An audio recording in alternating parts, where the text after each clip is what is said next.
नक्कीच आपण मी तरी विप्राल कुठेतरी ब्राह्मण आणि ब्राह्मण या रतीच्या आश्रमी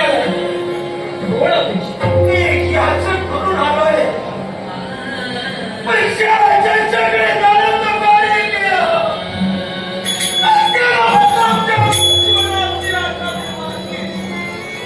असे सगळे अप्राप्त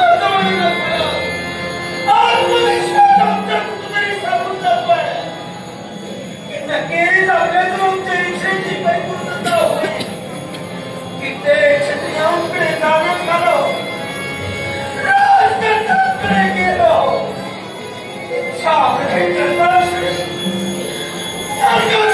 कार्य केलं म्हणून क्षत्रियांना नकारण्याचं कार्य आम्ही केलं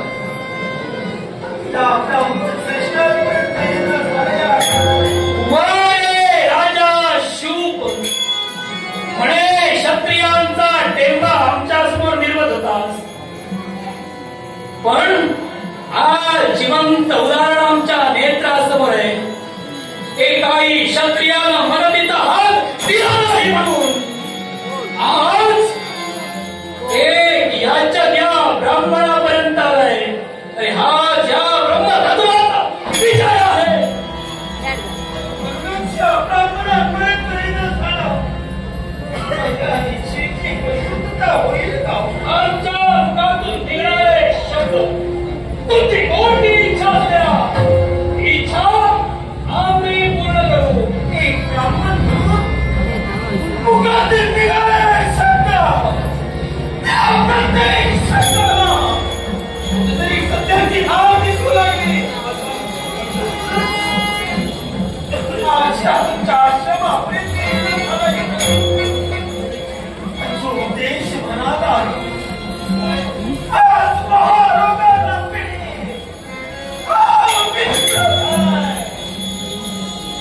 या रोगाची लागण आमच्या जीवनात आम्हाला झाली आहे आणि तो जरूर ते काढायचा व्हायला असेल तर ब्रह्मचर्य एक मार्ग आहे तुम्हाला जर का या रोगातून मुक्तता मिळावी तर तुमच्या जवळ एक उपाय एक मार्ग आहे तो आमच्यात तुम्ही पूर्ण होईल ही तुमच्यामध्ये आशा आहे तुमच्या आशेची निराशा आम्ही केव्हाच करणार नाही फक्त सांगा तो मार्ग काय मार्ग ऐकल्यानंतर तुम्हाला सुद्धा आश्चर्य वाटेल पण आपल्याला समाजा सुद्धा आहे आता त्याची तुम्हाला मी कधी ते करणार तर या यातनाचा सहन होत नाहीये तेव्हा या रोगापासून कमी मला खायला असेल तर मला पोट भरत द्याल का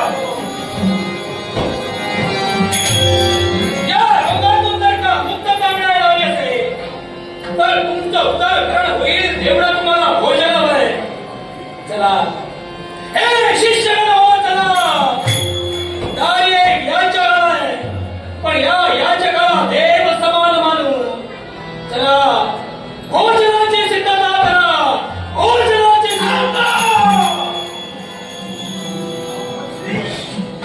भोजन म्हणतात श्री केवळ आज्ञा करू लागला मला भोजन कोणत्या तत्वाचं हवंय हे तुम्हाला ज्ञान आहे का भोजन कोणत्या भोजन कोणत्या प्रकारचं हवं तिथून हवा रोग दूर होईल हे आपल्याला ज्ञात नाही मला जे भोजन हवंय ज्या भोजनाच्या आशेसाठी या विश्वासी क्षत्रियांजवळ गेलो भोजन द्यायला नकार दिला याचा अर्थ तुम्ही जे भोजन करतात ते नकोय मला भोजन जर का द्यायचं नसेल ब्राह्मण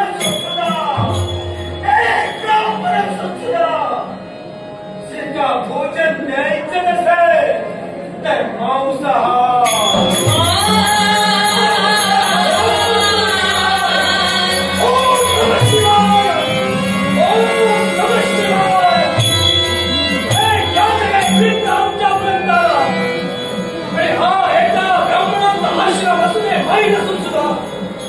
मांसाहार भोजनाच्या अपेक्षेत आमच्या जवळ इच्छा प्रकट करतोय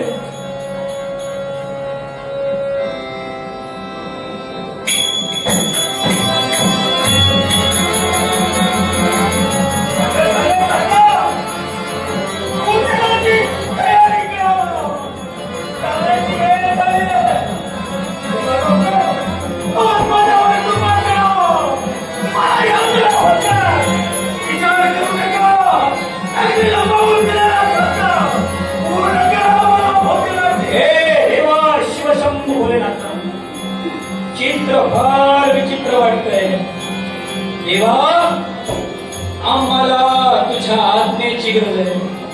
ओम नमः शिवाय. ओम नमः शिवाय. ओम नमः शिवाय.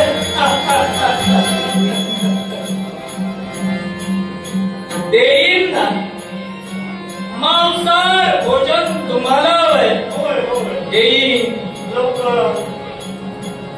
हे ब्राह्मणा मांसाहार भोजन मी तुला दे. खाशील का रे? मला होते केव्हा फायदा वाटतंय. मला कावड लागणार सिद्धता होईल. आश्रमी नाही अशा एकांत स्थळी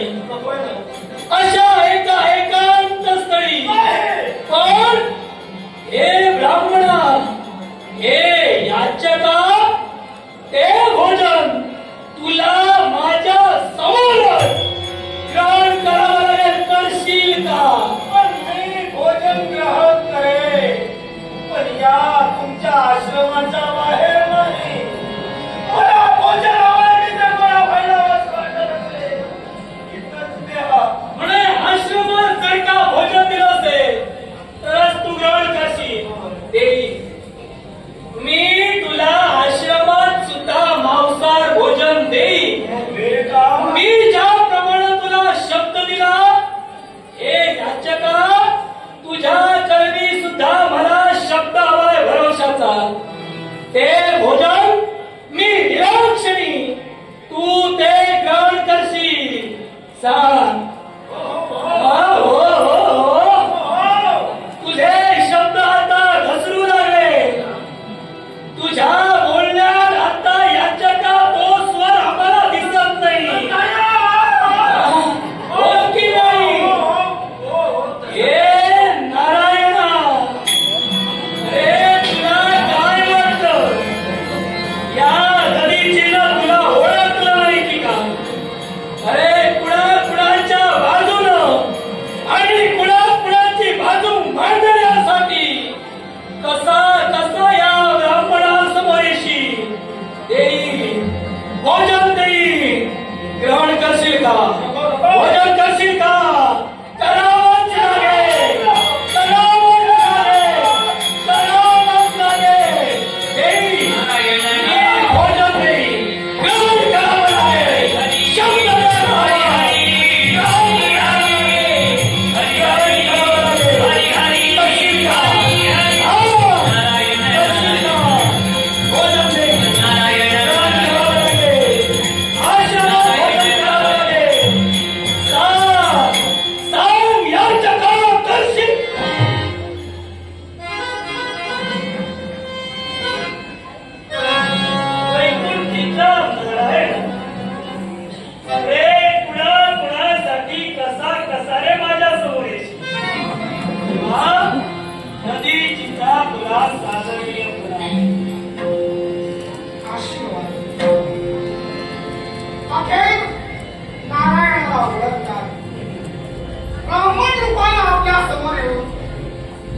वेगळीच इच्छा मी आपल्यासमोर प्रदर्शित केली. ब्राह्मण ते मांस भक्षण करू शकत नाही याचा पूर्ण विचार मनाला पटला आणि अखेर आपल्या ब्रह्मजिज्ञासेचा योगे करून हा ब्राह्मण म्हणजे नारायण आहे याची जाणीव आपल्याला झाली आणि आमची सत्व कसोटी घेऊ लागला. नारायण भोजन करशील का हे ब्राह्मणाला विचारत न बघता हे तुम्ही नारायणाला विचारत होता ते लक्षात नक्की तो ब्राह्मण विप्र याच्या नव्हता याची पूर्णता खात्री आम्हाला होती आणि म्हणूनच पुन्हा आमच्या शब्दावर थांबत होतो. हे नदीची महान आम्ही तुमच्यापर्यंत आलो तुमचं सत्व नष्ट करण्याचा विचार आमचा होता. तुम्ही स्वतः पाप खराताला निर्मिती करून किंवा ब्रह्मतत्व हे भोजन वाढताय का मला पाहायचं होतं पण तुम्ही तुमच्या तत्वाला खऱ्या अर्थानं अडळ राहिला.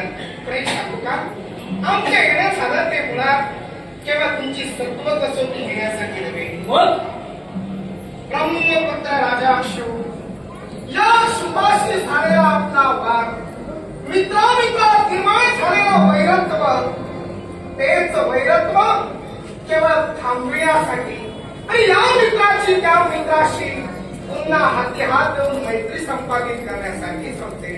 देवा, म्हणजे भूतलावर जो वाद चालू झाला त्याची झडप वैकुंठात पोचली म्हणायला हरकत नाही. अगदी खरं आहे.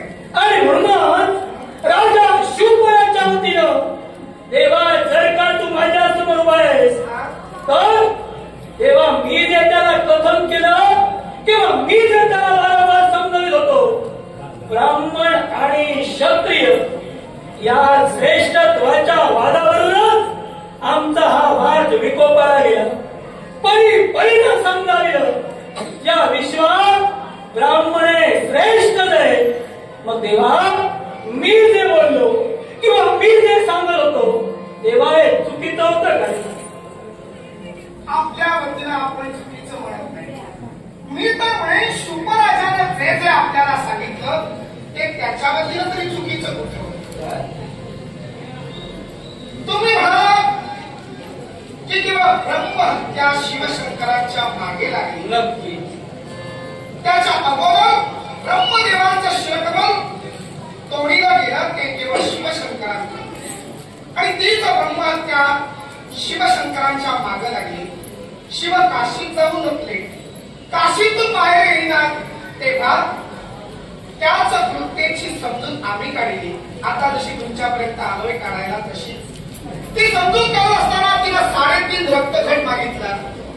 उंटाच्या कानाला लागेल एवढा एक रक्तघट आणि दुसरा रक्तघट म्हणजे उंटाच्या भेंडीला लागेल एवढा दुसरा रक्तघट, अर्थात तो अर्धा, आणि कानाला लागेल असे 3 रक्तघट.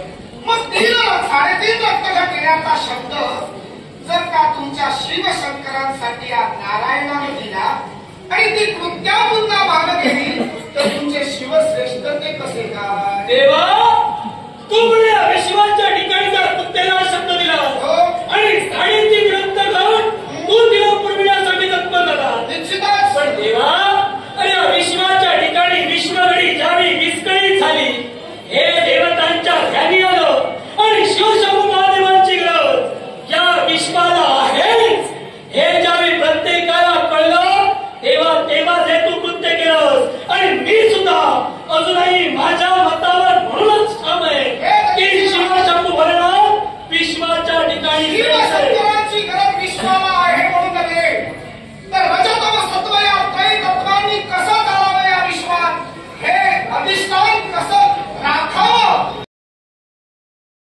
होतं. पण शरीर मात्र पक्षाप्रमाणे होतं. अशा प्रकारे फार वेगळा प्राणी त्यांना दिसला. नेमका प्राणी म्हणावा की पक्षी म्हणावा हे त्यांना तिघांनाही कळत नव्हतं. सहज ब्रह्मदेवांना विचारलं ते ब्रह्मदेव सांगा, हा प्राणी तुम्ही जन्माला घातलाय का? ब्रह्मदेव नाही म्हणाले, आम्ही जन्माला नाही घातलं. या वैकुंठीच्या नारायणाला म्हटलं आम्ही पालनही केलं नाही. तुझ्या शिवाचे रुद्र म्हणून संहार करण्याचा विषय दूरच नाही का? मग त्याच त्या प्राण्यानं आम्हा तिघांनाही आपल्या उदरात घेतलं आणि उदरात अनंत ब्रह्मांड दाखविली. ब्रह्मा शिव विष्णू असे अनेक हजारो त्यांना दाखविलं. मग तो जर आमच्यापेक्षा श्रेष्ठ होता तर केवळ शिव आणि विष्णू वाद करण्याचा तुम्हाला अधिकार दिला देवा, हे भाष्य तू या नदीची समोर करतोय. निश्चितच. देवा, याचे पुरावे आमच्या जवळ सुद्धा आहे. मग पुरावे काय म्हणतोय नदीची वाहन? जो पक्षी तुमच्या समोर होता, पक्षी की प्राणी संग्राम निर्माण झाला होता, तेव्हा तो आधी अनादी ओंकार स्वरूप होता. ओंकार म्हणजे ब्रह्म होत आणि ब्रह्म म्हणजे ब्राह्मण होत आणि याच ब्रह्मतत्वावर आम्ही अजूनही अडाळ आहोत आणि म्हणूनच हे ब्रह्मतत्व आम्ही श्रेष्ठ म्हणत आहोत. मग राजा शुभ मुळात ब्रह्म नव्हे का? ब्रह्मदेवाचा पुत्र ब्राह्मण नाही का? पण त्याच केवळ शुभ राजानं आपलं क्षत्रियत्व स्वीकारलं आणि आपल्या जीवनात आपल्या कुळाचारात बदल घडला आणि किंवा क्षत्रिय म्हणून या विश्वाच्या ठिकाणी राहू लागला. मग क्षत्रिय आणि ब्रह्मतत्वात श्रेष्ठत्वाचा वाद तुम्ही निर्माण केला. नदीची म्हणून मला सांगा, तुम्ही कुठल्या कुळात जन्माला आला? तुमची शाखा, तुमचे पूर्वज आम्हाला कळतील का?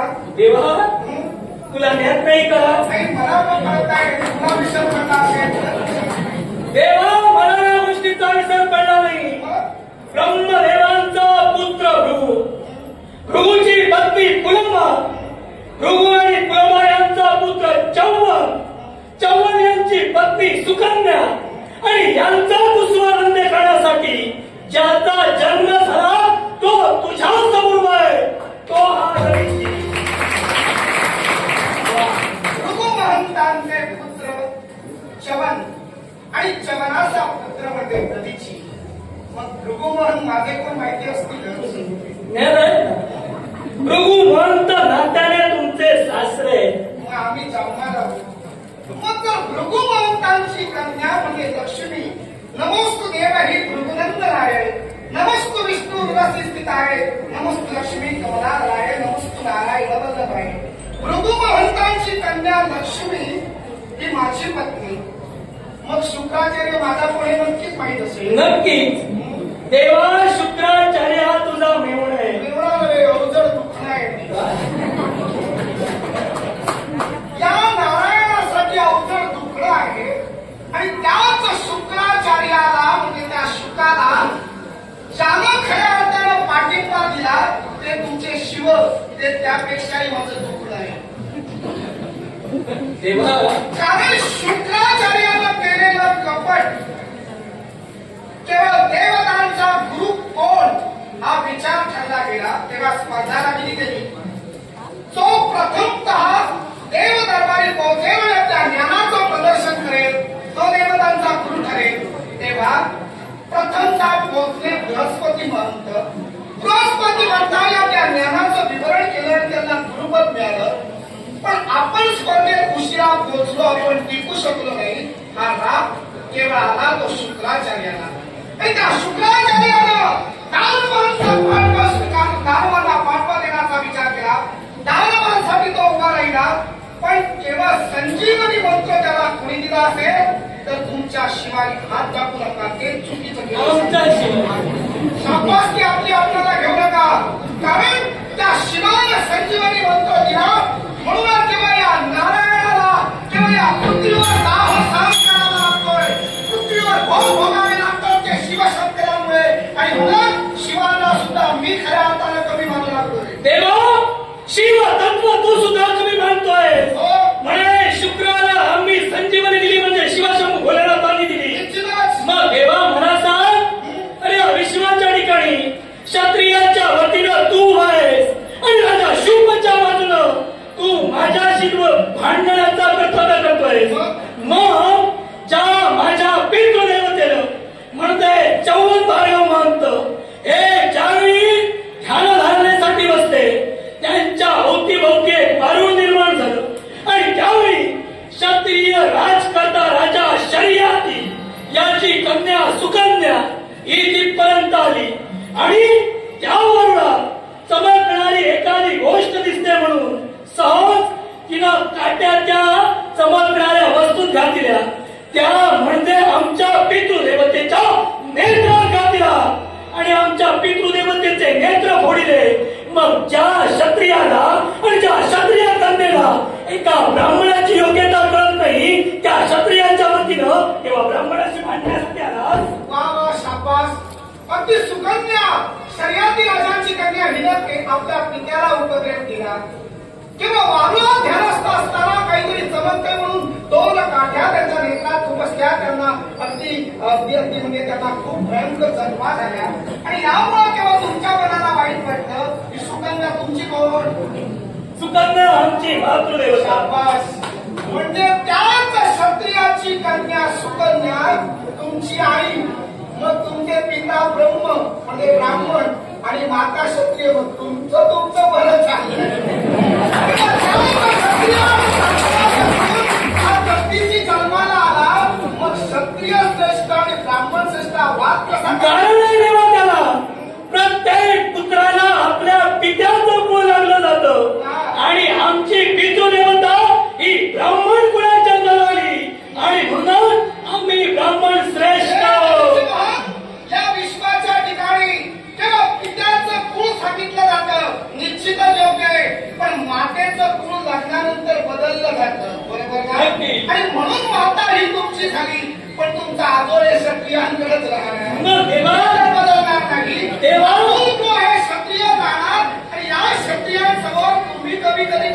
गोष्टीची आठवण असेल. नक्की. राजा कुशीक याचा केवळ तुम्ही परीक्षा घेण्यासाठी गेला. त्याच कुशीक राजाकडे जाऊन 21 दिवस झोपून राहिला. 21 दिवस केवळ खाण्यासाठी काही तयार नव्हता. राजा कुशिकानं आपल्या समोर केवळ अन्न भोजन आणून दिलं. त्या अन्न भोजनाला जाळून भस्म करणारे कधीची मग आपण आला आणि केवळ त्याच क्षत्रियांची अवहेलना करण्यासाठी तयार झाला. त्या क्षत्रियाला आणि क्षत्रिय पत्नीला रथाला बांधलेलं मानवी रथ निर्माण केला. केवळ अश्वथ जोडता मानवी रथाला त्यांना केवळ संपूर्ण प्रदक्षिणा घालायला लागला आणि अखेर जेव्हा तुमचं ब्रह्मतत्व लोप पाहू लागलं तेव्हा सांगितला राजा तू जिंकलास, मी हरलो. मग त्यावेळी राजा जर जिंकला होता, त्यावेळी जर क्षत्रिय ब्रह्मतत्वाला भारी ठरला होता, तर मग आता का कमी पडतोय? देवा, त्यावेळी ब्रह्मतत्वाला क्षत्रिय तत्वामुळे भारी पडलं होतं. पण देवा, एक प्रसंग तू विसरतोय. त्या प्रसंगात हेच ब्रह्मतत्व या देवतत्वाला सुद्धा भारी पडलं होतं. आमचे आजोबा, तुमचे सासरे म्हणजे भृगुमहंत, या भृगुमहंतांनी तेव्हा स्वतःचा हत्येचा प्रहार तुझ्या छाताड्यावर केला होता. हो, म्हणूनच तर छाताड्यावर माझ्या तसं चिन्ह राहिलं आणि त्या चिन्हाला भृगुपद वत्सलांच म्हणून या विश्वात म्हटलं जातं. आजोबांना आम्हीच सांभाळलं. त्यांच्या चिरंजीवांना म्हणजे शुक्राचार्यांना सुद्धा आम्ही वेळोवेळी सांभाळतो. रजने मारायला पुढे आलो नाही. आता त्यांचा पौत्र पुत्र हे सुद्धा मोठे झाल्याने आता या वैकुंठीच्या नारायणाला छळू लागले. चला शुभराजाचे चरण घरा आणि शरण घ्या. या विश्वात ब्रह्मतत्व श्रेष्ठ असाल तर क्षत्रिय तत्व सुद्धा श्रेष्ठ आहे. एवढं कळलं, शिवतत्व जर तुम्ही श्रेष्ठ म्हणत असाल तर या शिवतत्वापेक्षा हा नारायण सुद्धा श्रेष्ठ आहे. मला मानावं लागेल. स्वतःच्या संस्थानांचा त्याग करून आमच्या आश्रमापर्यंत आलास. सात मुखातून शब्द बाहेर पडले, हे नदीची पकड, शुभराजाचे चरण पकड. पण माझ्या मुखातून निघणारे शब्दाई त्या क्षत्रियाचे चरण नाही ते नाही, पण हे शिव तत्व या विष्णू तत्वाचे सुद्धा.